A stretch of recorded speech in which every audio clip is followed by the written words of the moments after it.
So today we are making some healthy summer desserts that are super easy. They're really good, healthy dessert recipes and healthy dessert ideas that you can make in the warmer weather, but also year round. So the first thing we're making are these caramel banana bars. They kind of are like ice cream bars in my opinion. So you're gonna need some bananas, and I'm starting off by slicing them lengthways. And what's great is that we're using natural sweetness instead of artificial, sugars or anything like that. We're using a whole food source, which is always better. To that, I'm going to spread on some date caramel. And if you guys haven't seen me make this in my videos, I will leave the measurements for this and everything down below. But basically, dates are nature's caramel. You blend that with some vanilla and some nut butter, and you have this delicious caramel. So just spread that over the top and pop those in the freezer. While those are chilling, I'm making some really easy chocolate with just cacao and coconut oil. This is a great sugar-free alternative, especially if you can't find brands near your home or near your area that have like the chips in that form. So this is really easy to make, and you only need a couple ingredients. I find you don't need to add any sweetness to this because of the banana and the caramel, but you could always add a teaspoon of maple syrup into the chocolate if you wanted for a bit of sweetness. So after about an hour, the banana and caramel has chilled a bit, and we can dip it in the chocolate.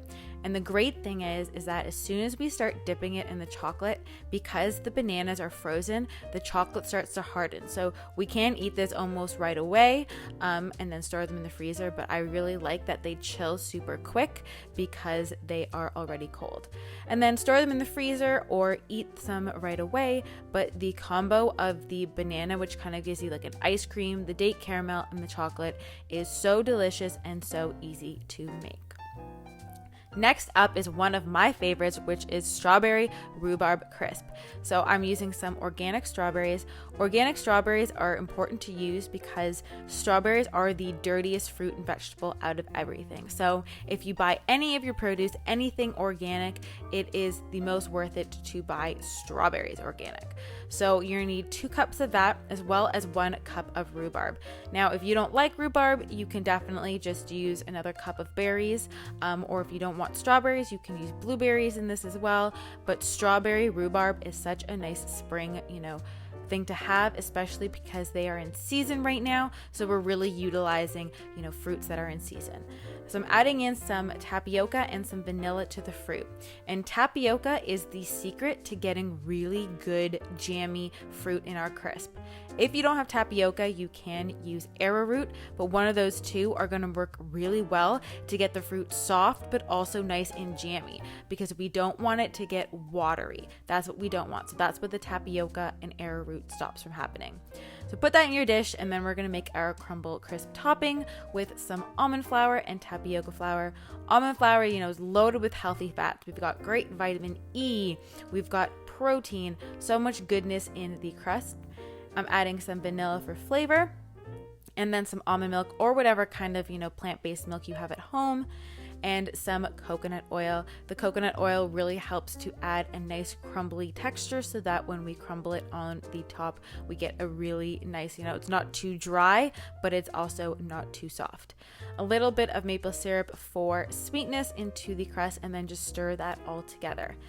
And then I'm adding in some flaked coconut. If you don't like coconut, you can just do all nuts here, and then some slivered almonds, but you could also do walnuts, seeds, any kind of nut or seed will work between the almonds and the coconut. These are the 2 I had on hand, and I really like the combo, and I really like the slivered as opposed to the whole, so that it's a better crunch. So then all you have to do is kind of crumble your mixture on top of your berries. Don't worry about being precise here. It's all going to kind of bake together. And after about 30 minutes in the oven, we have this wonderfully delicious crisp. It is so good for summer. It pairs really well with like a dairy-free vanilla ice cream.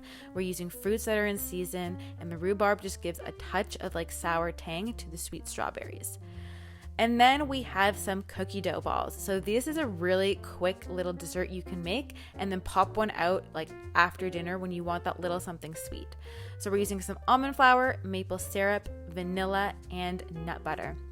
And the great thing about this combo, again, is that it's loaded with healthy fats. And when we're having healthy fats in our desserts, not only do they turn out more satisfying, so we don't feel the need to, eat the whole thing or eat a lot of them in order to get satisfied, but our blood sugar becomes stable, which means that, we're not going to be having as many cravings, and we're not going to be, having those periods where we just want to eat the entire fridge. So a lot of these desserts are great because they are loaded with healthy fats. I'm adding in some dairy-free chocolate chips, and we're going to fold that in together. And you can also use, any kind of, chocolate chunks you have, or cut up a chocolate bar. And then all you need to do is scoop out some of your fudge cookie dough and roll it into a ball. So these are super quick and easy to make. You can make them, without baking, and then just keep them in the fridge or the freezer, and they keep really well as too. So this is kind of like the perfect little burst of cookie dough. When you just want some cookie dough, this is exactly the recipe for that. So roll them into balls, and you will have these little delicious bites that are so good, especially when you don't want to use an oven or eat something warm in the summertime. They are so delicious and easy to make. So I hope you guys enjoyed this video. Don't forget to download my free healthy dessert ebook. It's got all of my top recipes in there that I have made not only for myself, but for friends and family, and nobody knows that they're healthy because they just taste that good. If you want more videos that are healthy and delicious, subscribe, join the tribe. We eat a lot of delicious food that's also healthy and good for us, which is amazing. So I'm so grateful for you guys for taking the time to watch my video. I hope you guys are all having a great day, and I will leave my last healthy dessert recipe on the screen here so that you can check it out and get lots more, yumminess in your life. So yeah, I hope you guys are having a great day, and I will see you in my next video. Bye guys.